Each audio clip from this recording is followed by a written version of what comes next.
ওনার সঙ্গে আক্রমণ করার সময় সে একাই ছিল, আর আমার সঙ্গে 20-30 জন ছিল। বাইরের থেকে ঈশ্বরদীর থেকে কিছু ভাই বাগার আসে, তারাও দেখছে, সবাই দেখছে ওপেনলি বাজারের ভিতরে। আমার কাছে ফুটেজও আছে। আপনি জি, বালিয়াডাঙ্গা বাজার 15 নম্বর কালীচরণপুর ইউনিয়ন।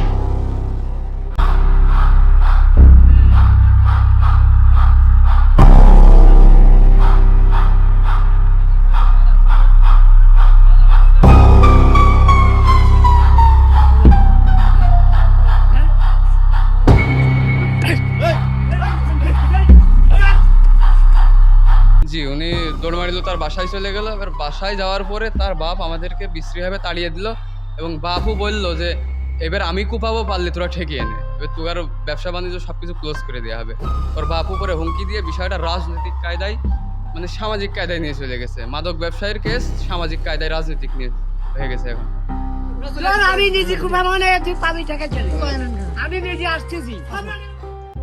আমরা ভিডিও করছি, তো আমরা তো রাজনীতির ভিতর প্রেক্ষাপটে তো যাই না। ভিডিও আমাদের একটা সোশ্যাল মিডিয়া আডাল সাইট।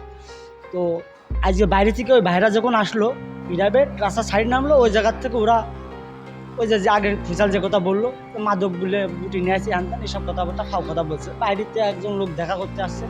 তো আমি মনে করি বাইরের থেকে যদি বালিয়াডাঙ্গা, আমাদের বাজারের বাইরে থেকে যদি লোক আসে, তাহলে এটা বালিয়াডাঙ্গা কালীচরণপুরের উন্নতি এবং গৌরব বিষয়।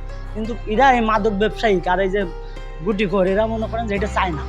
কী জন্যই চায় না, মনে করেন কিছু কিছু প্রশাসন আমাদের সাথে দেখা করতে চায়, আর এই প্রশাসন দেখা করতে যাওয়ার কারণে এরা এই গুটিগুলো বিক্রি করতে পারে না।